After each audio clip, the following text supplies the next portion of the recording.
Natural disasters know no respite.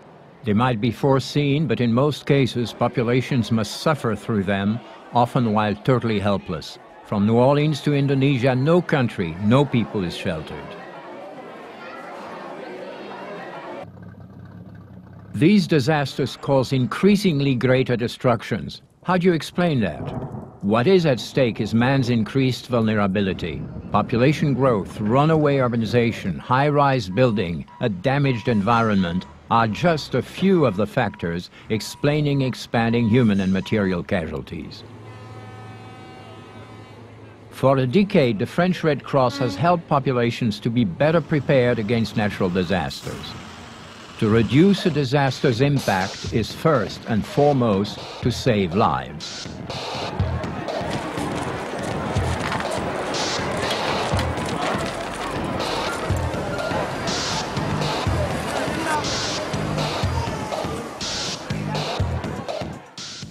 A natural disaster is not some inescapable fate. A natural disaster is first a climatic phenomenon, be it a hurricane, floods, drought. The phenomenon will become a disaster if it encounters vulnerability. This means that it will have to occur in a densely populated area, with economic and environmental consequences, and not in a desertic area. An earthquake in the middle of a desert is not a disaster. As a rule, nature is stronger than us, but our actions can address the problem of the degree of vulnerability of exposed populations. The aim is therefore to reduce that vulnerability in order to be better prepared and equipped to confront the disaster if and when it occurs. Attempts at learning how to cope or getting prepared for a natural disaster may seem a strange idea. One always feels that a natural disaster is essentially unforeseen. The most important may be to think at the onset that a disaster is not an unavoidable fate. It can be foreseen. One can get ready for it. One can even mitigate its effects through preliminary work and not start when disaster strikes. By then, it's too late. The December 2004 tsunami that devastated Southeast Asia was an unthinkable magnitude. Had the populations been informed and prepared, had they been alerted and evacuated, many lives could have been saved. This terrifying event struck the collective consciousness and prompted people to act before a natural disaster strikes. It can save lives and property. This is why the French Red Cross sets up programs on preparing for natural disasters and lowering risks. These actions are given top priority. 10% of the funds received for the tsunami have been earmarked for it. Earthquakes in Iran and Pakistan in 2003 and 2005 showed that it may take several weeks for rescue teams to reach remote, destroyed villages. In the meantime, the populations have to fend for themselves, rescue one another, and survive. An advanced knowledge of how to react in front of natural disasters enables entire communities to save lives and property. In order not to be just a victim, they must be the actors of their own survival. An up-close and hands-on action with the communities enables them to react efficiently to an unforeseen cataclysmic event. These actions are undertaken on a priority base for the poorest country, as they are also the most vulnerable. They account for 90% of all the world's disaster victims. The damages are in the billions of dollars. The entire economy is affected, infrastructure is destroyed, years of work and investment are erased, poverty increases. Vulnerability to natural disasters and the poverty level of the population creates a vicious circle.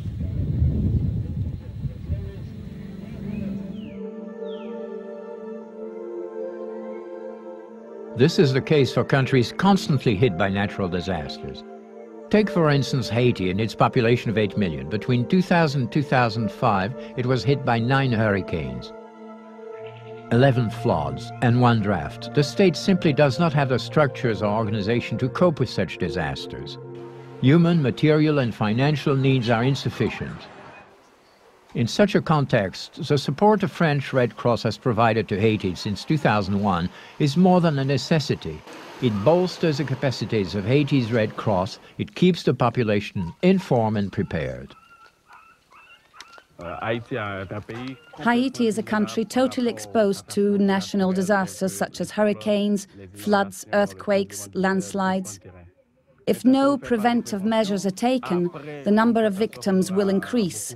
When people are prepared, which is what prevention does, people are warned in time. Temporary shelters have been set up in order to move people early, as soon as the incoming disaster is announced. It has reduced the impact of the disasters to the populations. The Haitian Red Cross airs messages to increase conscientiousness and inform the populations of existing threats and consequences of natural disasters. Together with the French Red Cross, the Haitian Red Cross creates a disaster commission for the lower Artibonite region. When a natural disaster is announced, the lower disaster commissions start warning the populations, especially the most vulnerable ones.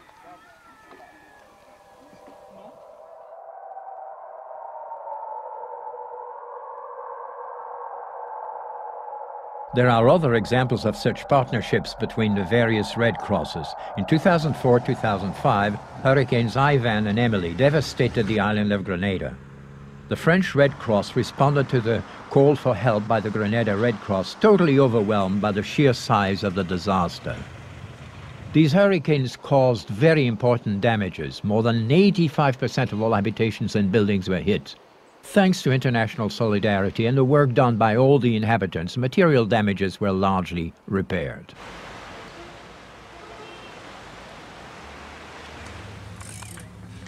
The French Red Cross has implemented a program for the reconstruction of habitations.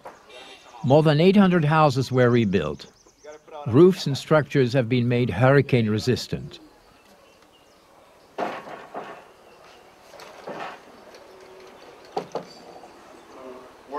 As part of this program, the French Red Cross has launched a community preparedness program to prevent the reoccurrence of such a situation. The first step is to inform the population on how to behave under hurricane conditions. The other is to create local disaster committees. They are made of volunteers whose task is to identify the needs, list the most vulnerable individuals, and relay the information to the relief teams. They also prepare evacuation plans. In all, the Red Cross works jointly with 32 communities. More than 700 people have been trained. First aid kits have been given out. These measures will let the people face disaster when they first strike.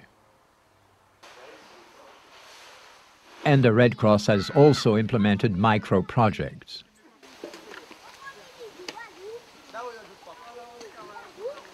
The main target of these micro-projects is the reduction of the exposure of most community members. Micro-projects must be understood as the implementation of the infrastructure that will allow for a mitigation of the disaster and population exposure. It means that we are going to implement micro-projects for each risk sector that we have identified. We can build bridges that will enable people an easier river crossing. We can prepare drainage canals avoiding the formation of flooded areas. We can provide stairs enabling people access to the houses. We can also focus on clean-up campaigns. The philosophy set up by the Red Cross has been to privilege the community work, to make them more responsible, protect these same communities and to help them not to become victims so that they have the means to face up to catastrophes.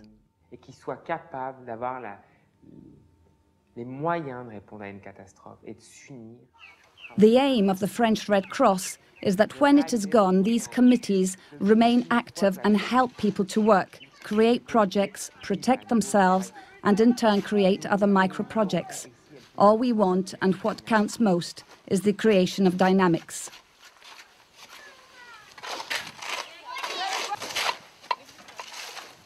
Mount Tranquil is a community known as vulnerable because we have a lot of disabled, small children, pregnant people, unemployed single parents, and stuff like that.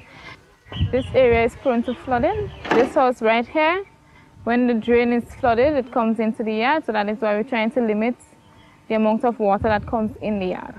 That is why we're doing the drain. We're opening the top so that the water can flow easily.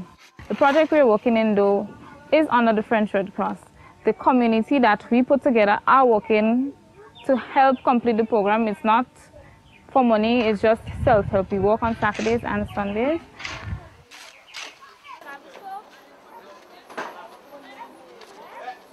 Well, everybody used to be in their home wondering what we would do. And due to the French Red Cross, we improve a lot. Yeah, everybody come out, uniting together, fixing the drain, everybody getting a meal. When we make juice, we cook food, we give them. And children as well as the ladies and men come out to work.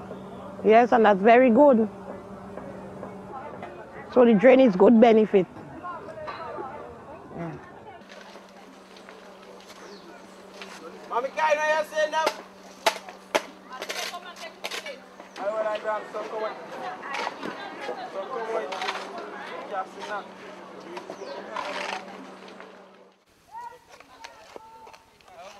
Trying to mitigate the consequences of natural disasters is news. This is a participative work action that commits the communities.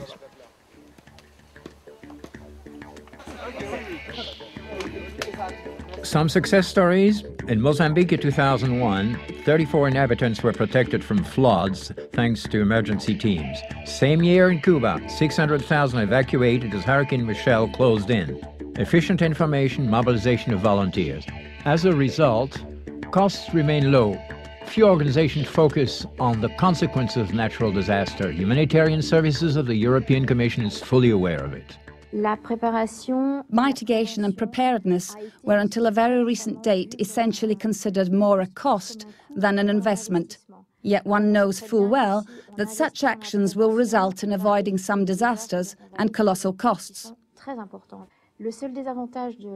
Mitigation and preparedness' only problem is that when efficient, they remain invisible. I think that this has to be taken into account. Be it for donors or actors of humanitarian actions, visibility rests with presence in the field, saving lives rather than planning for efficient actions.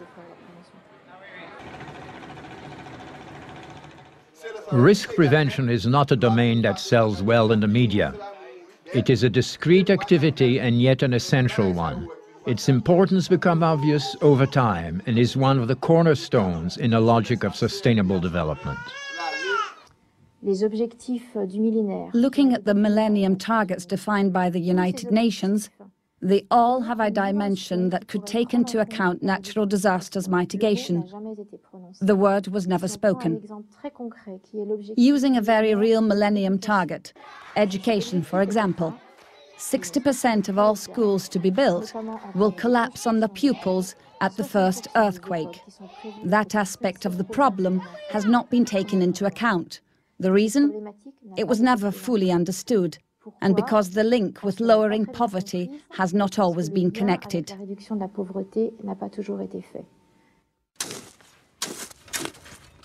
So-called natural events only become disasters because men are exposed to them. Refusal of such a fate implies the need to help populations to do what it takes to prepare against disasters. Beyond emergency help, always headlining the news, solidarity implies creating, at their earliest age, key reflexes that will make them actors of their self-protection. Act today, better to save tomorrow.